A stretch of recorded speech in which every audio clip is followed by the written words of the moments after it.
मेरे प्यारे शेर स्वागत है आप सभी लोग के केमिस्ट्री के आप लोग के भीषण आप लोग के 10 ऐसे सब्जेक्टिव सवाल में जो आप लोग के बोर्ड एग्जाम के लिए कतई जहर सवाल है। और आप लोग के लिए एक बहुत ही प्यारा मोटिवेशनल लाइन है, ध्यान सुनिएगा, कि जिसने रातों में भी खुद को जगाए रखा है, रातों में भी जो अपने आप को जगाए रखा है, रियल में उसने ही अपने दिल में टॉपर बनने का जुनून को जिंदा रखना है। और हम लोग का जो टॉपर बनने का जो टारगेट है, यह आखिरी उम्मीद तक आप लोगों को जुनून जिंदा रखना है कि हम लोग कर पाएंगे। यह आप लोगों का उम्मीद और यह आप लोग का जो जुनून है, इसे आप लोग मतलब डिमोटिवेट नहीं होने देना है, इसे आप लोग खत्म मत होने दीजिएगा, क्योंकि यही एक हथियार है जो हमारे सपनों को मिला सकता है। हम लोग ना देखिएगा, हम लोग मेहनत पूरा करेंगे, लेकिन मेहनत करने के दौरान जो जुनून होता है, जो पागलपन होता है, हम लोग इसको भी नहीं छोड़ेंगे। हम लोग टॉपर बनने की उम्मीद को रखने के साथ हम अपने टारगेट को भी अंजाम जरूर देंगे। अब यहां देखिएगा, अगला सवाल आता है कि ग्लाइकोसाइडिक बंध से आप क्या समझते हैं।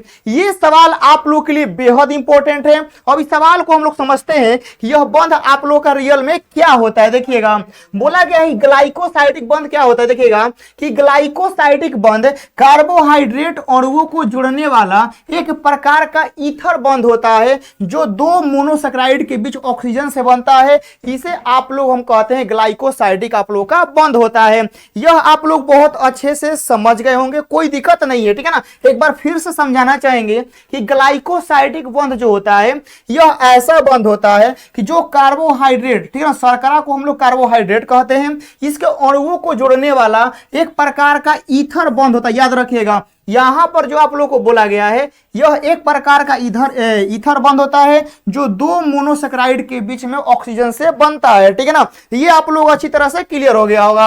अगला सवाल देखिएगा, यहां पर आप लोग को आईयूपीएसी नाम बताना है, और आप लोग के बोर्ड एग्जाम में आईयूपीएसी नाम ना आए ऐसा हो नहीं सकता है। आप लोग के जो आप लोग के 20 को सब्जेक्टिव सवाल होते हैं, जिसमें से आप लोग को 10 को लिखना होता है, इसमें से आप लोग के एक सवाल 2 नंबर का जो रहता है, उसमें आप लोग का आईयूपीएसी नाम लिखने के लिए जरूर देता है। और हम आप लोग को वही आईयूपीएसी नाम करवाते हैं गेस्ट वाला, जो बोर्ड एग्जाम में एकदम डायरेक्ट सेम टू सेम आप लोग का लड़ जाए। अब यहां देखिएगा, बोला गया है कि ये आपका एक कंपाउंड है, इस कंपाउंड का बताना है कि आईयूपीएसी नाम क्या होगा। देखिएगा, इसका लिखे हैं कि हम लोग का यह एमीन है, ठीक है ना। यह कै गो है, 4 गो है, तो हम लिख दिए हैं टेट्रा, ठीक है ना, और एमीन हो गया। फिर यहाँ क्लोरीन है, तो कै गो है, 2 गो है, तो यहाँ डाइक्लोरो हो गया। फिर आप लोग का यहाँ पर कोबाल्ट है, तो 1 2 3, तो कोबाल्ट 3 नंबर पे आ गया। और आप लोग का यह क्लोरीन है, तो इसको हम क्लोराइड लिख दिए, बस हो गया। कितना सिंपल होता है आप लोग का आईयूपीएसी नाम लिखना, आप लोग देख सकते हैं। अब यहाँ इस कॉम्प्लेक्स कंपाउंड का लिखना है हम लोग का आईयूपीएसी नाम। देखिएगा, यहाँ पर लिखेंगे पोटेशियम हेक्सासाइनोफेरेट, और यहाँ पर 3 है, तो यहाँ पर 3 लगा देंगे, खत्म हो गया, ठीक है ना। अगला सवाल देखिएगा, यहाँ ये सवाल आप लोग के बोर्ड एग्जाम के लिए बहुत ज्यादा बाबू लोग स्पेशल है, बहुत स्पेशल है। मुझे पूरा उम्मीद है, मुझे पूरा भरोसा है कि आप लोग इन सारे प्रश्नों को अच्छे से याद कर रहे होंगे, अच्छे से आप लोग रिवाइज कर रहे होंगे, ताकि आप लोग का बोर्ड एग्जाम में ऑब्जेक्टिव और सब्जेक्टिव में कोई आप लोग का दिक्कत नहीं होना चाहिए। इस समय आप लोग जितना मेहनत हो सकता है उतना करिएगा, क्योंकि अब आखिरी का 2 महीना, आखिरी का यह 2 महीना जो बचा है ना, यही आपके रिजल्ट का मार्क्स जो है ना, उसका दूरी तय करेगा कि आप लोग कितना लाना चाहते हैं। यदि आप लोग को 450 प्लस मार्क्स लाना है, तो इस समय को आप लोग को इस तरह स्ट्रगल में आप लोग को बिताना होगा, ताकि आने वाला रिजल्ट इसका गवाह रहे कि हम 2 महीना खुद को गायब कर लिए थे। तो आप लोग का यह जो समय है बहुत इंपॉर्टेंट है। इस समय में आप लोग को हर वो कोशिश करना है जो आपको टॉपर बनाने के लिए एकदम वह चीज एकदम आवश्यक हो। अब यहां देखिए, एसिटिक अम्ल को मिथाइल एमीन में बदलना है। यह प्रोसेस बहुत आसान होता है, बहुत आसान होता है बाबू लोग। बोला गया है कि मिथाइल एमीन को आप लोग मतलब एसिटिक अम्ल को मिथाइल एमीन में कैसे बदलेंगे। तो ये देखिएगा, ये वाला आप लोग का एसिटिक अम्ल है, इसको अमोनिया के साथ गर्म करेंगे, ठीक है ना। इसको अमोनिया के साथ गर्म करेंगे, तो यह जो आप लोग का बनेगा वह बनेगा अमोनियम एथेनोइट हम लोग का बन जाएगा। फिर इसको हम क्या करेंगे कि हीट मतलब कि गर्म करेंगे। जब इसको हम यहां से गर्म करेंगे तो यहां से बाबू लोग आप लोग का क्या बनेगा, इथेनामाइड बनेगा और इसमें से पानी आप लोग का उड़ जाएगा। फिर इसको क्या करेंगे कि Br2KaOH के साथ मिलाएंगे तो ये आप लोग का यहां पर मिथाइलेमीन बन जाएगा। ये आपका 3 चरण में होता है, जो यह आप लोग का 2 नंबरिया है, आपके बोर्ड एग्जाम के लिए बहुत इंपॉर्टेंट है। आप लोग एक पे 3-4 बार प्रैक्टिस करिएगा, एकदम आप लोग का क्लियर हो जाएगा। अब अगला सवाल आता है, देखिएगा यहां पर यह आप लोग चाहते हैं कि भैया हमको 450 प्लस नंबर लाना है, उसके लिए हम स्ट्रगल करेंगे, लेकिन 450 प्लस नंबर लाने के लिए आपको वो कंटेंट पढ़ना पड़ेगा जो डायरेक्ट बोर्ड एग्जाम के क्वेश्चन को बर्बाद कर दे, आग लगा दे। तो उसके लिए आप लोग को एटम बम लेके और एटम बम के सारे कंसेप्ट को आप लोग को रिवाइज करना होगा। तो इस एटम बम को लेने के लिए आप लोग प्ले स्टोर से स्टडी विथ डेडिकेशन आप लोग इस ऐप को इंस्टॉल करिएगा। उसमें आप लोग को एटम बम का एक फोल्डर मिलेगा, फाइल मिलेगा, वहां से आप लोगों को सारा चीज मिल जाएगा। और आप लोगों को इस एटम बम में ऑब्जेक्टिव 2 नंबरिया का बात हम नहीं करते हैं। इस एटम बम में बात होता है कि आपको वो कंटेंट दिया जाए जिसमें आप लोग आसानी से टॉपर का रास्ता आप लोग सफर कर पाए। तो इस एटम बम को जरूर ज्वाइन करिए और वो कंटेंट पढ़िए जो आप लोग बोर्ड एग्जाम में, ठीक है ना, क्वेश्चन का औकात दिखा दें। अब यहां से अगला आता है, देखिएगा कि उत्कृष्ट गैसों के गलनांक एवं क्वथनांक बहुत कम होते हैं, क्यों? अब इसको हम लोग अच्छे से डिस्क्राइब करके समझाते हैं। देखिएगा जो आप लोग का उत्कृष्ट गैस है, यह एक परमाणविक होते हैं, ठीक है ना, यह सिंगल परमाणविक होते हैं। उसके बाद आप लोग का यह कमजोर फैलाव बलों के अलावा यह कोई इसमें अंतर परमाणविक बल काम नहीं करता है। देखिएगा अब समझाते हैं। जो आप लोग का उत्कृष्ट गैस होता है, यानी जो आप लोग का नोबेल गैस होता है, यह आप लोग का एकल परमाणविक होता है। एकल परमाणविक का कहने का मतलब समझिए कि कोई इंसान सिंगल है तो वह कितना ताकतवर हो सकता है, उसे तोड़ना आसान होता है, लेकिन कोई टीम है तो टीम को तोड़ना मुश्किल है। देखिएगा घर के यदि सभी सदस्य एकदम एकजुट हैं, ठीक है ना, तो घर के सदस्य जो होते हैं जब एकजुट होते हैं तो वह परिवार बहुत ताकतवर परिवार हो जाता है। लेकिन उसी परिवार में यदि खंडन हो जाता है, सारे जो होते हैं, ठीक है ना, जो घर के होते हैं सदस्य, यदि वह अलग अलग हो जाते हैं तो उनको तोड़ना, उनको बिखेरना काफी ज्यादा आसान होता है, क्योंकि एक दूसरे से मतलब ही नहीं रहता है। वैसे ही होता है नोबेल गैस में। नोबेल गैस होता है आप लोग का एकल परमाणविक, ठीक है ना, इसमें कोई और भी बंधन कार्य नहीं करता है। अब हम ही मान लीजिए अकेले हैं, हमारे साथ मान लीजिए कोई नहीं है, तो हमको तोड़ने के लिए, ठीक है ना, क्या होगा कि आसानी से हम टूट जाएंगे। लेकिन यदि हमारे सपोर्ट में 4-5 लोग रहेंगे, एकदम दृढ़ संकल्प रहेंगे, तो तोड़ना क्या होगा, मतलब टूटेगा लेकिन मुश्किल हो जाएगा। वही होता है इसमें नोबेल गैस में। यह एकल परमाणविक होता है, तोड़ना आसान होता है। सिंगल चीज को तोड़ना आसान होता है, सिंगल लकड़ी है उसको तोड़ना आसान होता है, लेकिन वही उसी के जैसा लकड़ी 5-6 को मिला के आप लोगों को दे देंगे, अब बोलेंगे बाबू अब तोड़िए, नहीं टूटेगा आप लोगों से। तो यह सिंगल परमाणविक जो होता है ना, इसमें इसका कमजोर बल होता है। अब कमजोर बल होता है और इसका कोई एक्सटर्नल इसमें बल भी काम नहीं करता है।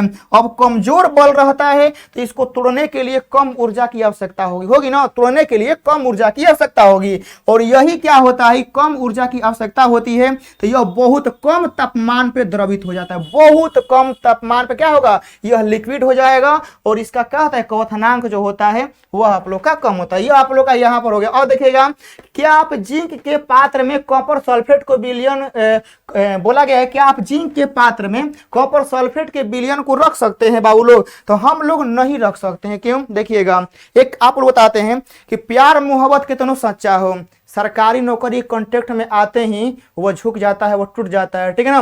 प्यार मोहब्बत कितना सच्चा हो, अंत में सरकारी नौकरी वाला ही उठा के लेके जाता है। वैसी ही बात यहां पर है, ठीक है ना, कि जैसे ही आप लोग प्यार मोहब्बत करते हैं, लेकिन जैसे ही रिश्ता सरकारी नौकरी वाला के साथ टच में आता है तो ऐसे ही आपको लोग भुला देते हैं और उसके साथ रिश्ता चालू हो जाता है। वैसे ही एकरा में होता है, ठीक है ना। जैसे हम लोग जिंक के पात्र में यदि कॉपर सल्फेट को विलयन को रखेंगे तो यह क्या करेगा कि इसमें ससुरा कॉपर के हटा देगा।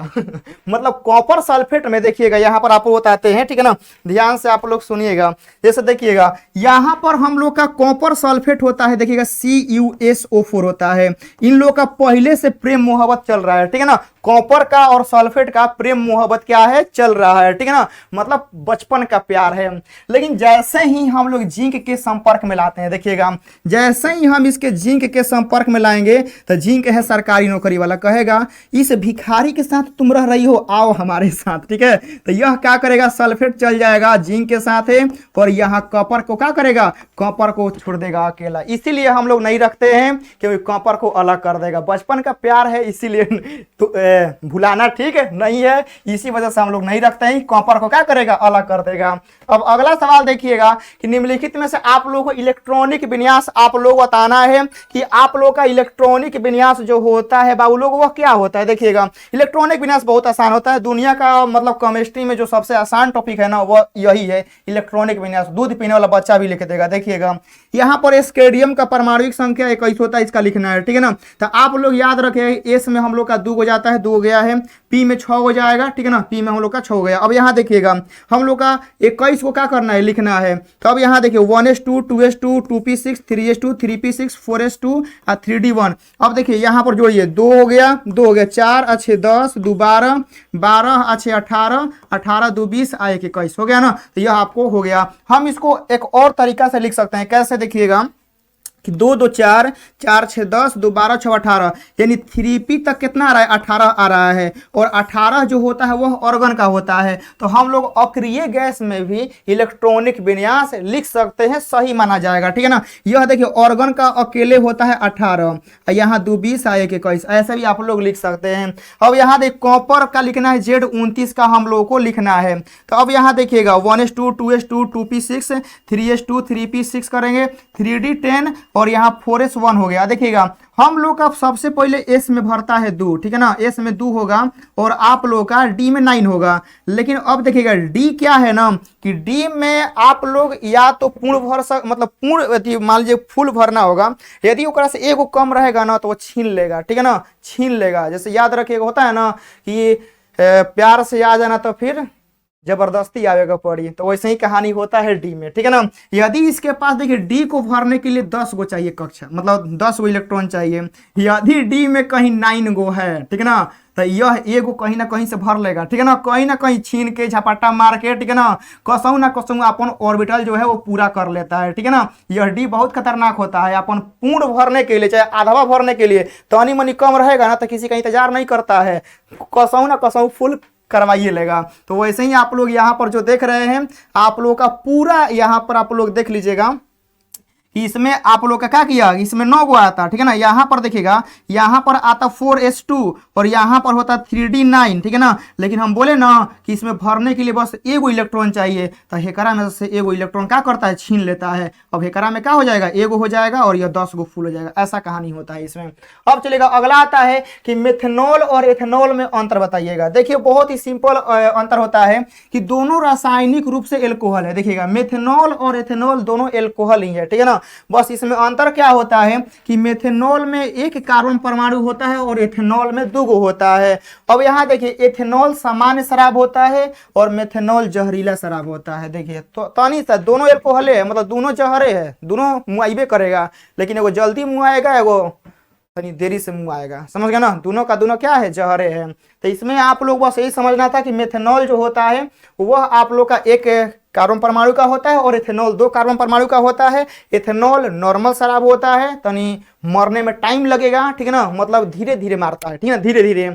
लेकिन आप लोग का जो मेथनॉल होता है ये तुरंत कहानी सोडा कर देगा। अगला सवाल देखिएगा कि सफेद JnO, ठीक है ना, जिंक ऑक्साइड को गर्म करने पर यह पीला क्यों हो जाता है। देखिएगा यदि हम लोग जिंक ऑक्साइड को गर्म करते हैं यह पीला क्यों होता है। देखिएगा कोई भी चीज रंगीन दिखता है क्यों, जब आप लोग का श्वेत रंग का पूरा तरह से मतलब अवशोषित हो जाता है तो कोई चीज रंगीन दिखता है, ठीक है ना। और वही कहानी यहाँ पर होता है। देखिएगा कि जब जिंक ऑक्साइड को हम लोग करते हैं गर्म, ठीक है ना, तो गर्म करेंगे तो यह ऑक्सीजन खोएगा। अब ऑक्सीजन खोने का मतलब है कि ऑक्सीजन जर के राख थोड़े हो जाएगा, ठीक है ना, ऑक्सीजन जर के राख थोड़े हो जाएगा। अब हमारे पास मान लीजिए कि 1000 रुपया है, 10 रुपया का लॉस होता है, तो क्या वह पैसा जल के राख हो गया? नहीं, वह पैसा किसी ना किसी काम में उठ गया, यानी पैसा मेरे पास ले गया, वह पैसा किसी और के पास चला गया। वही होता है यहाँ पर। यदि हम लोग यहाँ पर गर्म करेंगे तो ससुरा यहाँ से इलेक्ट्रॉन निकलेगा, तो इसमें क्या होगा, इलेक्ट्रॉन का कमी हो जाएगा। और गर्म करने पर जो इलेक्ट्रॉन यहाँ पर खोएगा, यह इलेक्ट्रॉन जो होता है यह अंतराली स्थान में, ठीक है ना, चला जाता है। और अंतराली स्थान में चले जाने से क्या होता है कि यही इलेक्ट्रॉन जब अंतराली स्थान में जाता है तो इसी की वजह से क्या होता है कि आप लोगों का उसमें यह पीला दिखाई देने लगता है। किसके कारण? जब जिंक ऑक्साइड को गर्म करेंगे, यह ऑक्सीजन खोएगा और यह ऑक्सीजन जाएगा कहाँ? अंतराली स्थान में, जहां से श्वेत प्रकाश का पूरी तरह से अवशोषण हो जाएगा, अवशोषित हो जाएगा, सूख जाएगा, खत्म हो जाएगा। और यही इलेक्ट्रॉन क्या करेगा कि पीला रंग के कारण वहां पर बन जाएगा, ठीक है ना। जैसे देखिएगा कि नहीं होता है किसी के कारण पूरा महाभारत हो जाता है, किसी के कारण, ठीक है ना, किसी के कारण पूरा महाभारत हो जाएगा, किसी के कारण पूरा महायुद्ध छिड़ जाएगा, वही होता है इलेक्ट्रॉन। इसी के कारण से क्या होता है, पीला रंग शो होने लगता है। अब अगला सवाल देखिएगा कि यहाँ पर O तथा M समअवयवी की तुलना में पी हाइड्रोक्लोरोबेंजीन का गलनांक एवं विलेयता उच्च होती है, क्यों? देखिएगा, गलनांक उच्च कब होता है? गलनांक उच्च होने का मतलब होता है कि यदि उसको गर्म कर रहे हैं तो वह गर्म होने के लिए उसको बहुत हाई टेम्परेचर चाहिए। जैसे देखिएगा, लोहा को पिघलाने के लिए गलनांक उच्च चाहिए, क्यों? लोहा को हम लोग तनी मनी गर्म करेंगे तो लोहा लिक्विड में नहीं बदलेगा। लोहा को लिक्विड में बदलने के लिए हमारे पास हाई टेम्परेचर होना चाहिए, तब जाकर लोहा लिक्विड में बदलेगा। अब आप लोगों को इसका परिभाषा नहीं याद है तो आप लोग अपने हिसाब से भी लिख सकते हैं, थोड़ा सा दिमाग लगा के, कि इसका बोला गया है गलनांक उच्च है। गलनांक उच्च का मतलब है कि एकरा में हाई एनर्जी है। एकरा में क्या है? हाई एनर्जी है, एकरा में हाई बंधन है, एकरा के गरमावे खातिर बहुत हमको हाई टेम्परेचर चाहिए। ऐसे आप लोग दिमाग लगाइए, ठीक है ना। दिमाग लगा के जब लिखिएगा ना तो वो कम से कम 80% तो मैच कर जाएगा, ठीक है ना। भले 20% एने ओने होगा लेकिन 80% डाटा तो मैच करेगा, खाली 20% होता है अलग। अब वही यहाँ पर लिखा गया है कि पी हाइड्रोक्लोरोबेंजीन जो होता है क्रिस्टल, इसको तोड़ने के लिए ज्यादा एनर्जी चाहिए। अब ज्यादा एनर्जी का बात हम अपने मन से याद नहीं किए हैं, हमको क्वेश्चन से समझ में आया कि एकर गलनांक उच्च होता है, एकरा मतलब एकरा में हाई लेवल की एनर्जी है। एकरा के तोड़े खातिर तो मतलब इसको तोड़ने के लिए बहुत टेम्परेचर का आवश्यकता हो रहा है, इसी वजह से यहाँ पर बोला गया है गलनांक उच्च होता है। इसका मतलब कि इसमें एनर्जी क्या है? हाई लेवल का है, वही यहाँ पर लिखा है। फिर प्रबल अंतर आणविक हाइड्रोजन आकर्षण बल होता है। अब देखिएगा, जिसके पास आकर्षण बल बहुत ज्यादा होगा उसी को तोड़ने के लिए बहुत हाई एनर्जी हम लोग को चाहिए। अब मान लीजिए कोनो में कमजोर बंधन है तो क्या उसको तोड़ने के लिए हाई एनर्जी चाहिए? तुरंत टूट जाएगा, ठीक है, तुरंत टूट जाएगा। अब वही लिखा गया सारा चीज। अब उसी में आप लोगों का निष्कर्ष निकल गया कि 0 तथा M समअवयवी की तुलना में पी हाइड्रोक्लोरोबेंजीन का गलनांक उच्च होता है और इसका विलेयता कम होता है, ठीक है ना। विलेयता यहाँ पर कम करेंगे, ठीक है ना। विलेयता उच्च नहीं होता है, विलेयता आप लोग का कम होता है, लेकिन गलनांक जो होता है यह आप लोग का उच्च होता है। यह 9 सवाल हो गया। अगला सवाल देखिएगा 10 नंबर कि ओजोन एक प्रबल ऑक्सीकारक की तरह क्यों कार्य करता है? ओजोन, ठीक है ना, जो कि ओजोन का सूत्र आप लोग जानते हैं कि O3 होता है। तो देखिए O3 जो होता है ना, शीघ्रता से अपघटित होकर नवजात ऑक्सीजन उत्पन्न करता है जो विभिन्न पदार्थों को ऑक्सीकृत कर देता है, इसलिए यह प्रबल ऑक्सीकारक की तरह कार्य करता है। यानी ओजोन जानते हैं क्या होता है? यह तुरंत मतलब शीघ्र, बहुत क्विकली क्या होगा कि यह अपघटित होकर नवजात ऑक्सीजन में क्या करेगा? यह मतलब चेंज कर देगा। और उसके बाद जो यह नवजात ऑक्सीजन है यह अलग अलग पदार्थों में आराम से ऑक्सीकृत हो जाता है, इसीलिए हम लोग कह सकते हैं कि जो ओजोन है एगो आप लोग का प्रबल ऑक्सीकारक की तरह कार्य करता है, ठीक है ना। क्यों इसका रीजन यह है, बस इतना रीजन आप लोग दीजिएगा, जो ओजोन होता है ना यह तुरंत अपघटित होकर नवजात ऑक्सीजन देता है, बस यही मेन रीजन है, ठीक है ना। यह प्रबल ऑक्सीकारक की तरह कार्य करने का रीजन क्या है कि ओजोन आपका अपघटित होकर नवजात ऑक्सीजन उत्पन्न करता है और यही आप लोग का ऑक्सीकृत होने का का कारण बनता है। अब आप लोग इसी तरह का पूरा आप लोग हमारा सब्जेक्टिव एटम बम ले सकते हैं, जो आप लोग टॉपर बनने के लिए यह एकदम बेस्ट क्वालिटी कंटेंट है, और आप लोग 2 महीना में आप लोग अपने टारगेट को अचीव कर सकते हैं। कोई भी दिक्कत होता है आप लोग ये 2 नंबर है यहां से संपर्क आप लोग कर सकते हैं। मिलते हैं नेक्स्ट क्लास में, तब तक के लिए आप लोग अच्छे से रिवाइज करिए और अच्छे से मन लगा कर पढ़िए। 2 महीना बचा है, इस 2 महीना में इतिहास रचना ही होगा आप लोगों को। जय हिंद।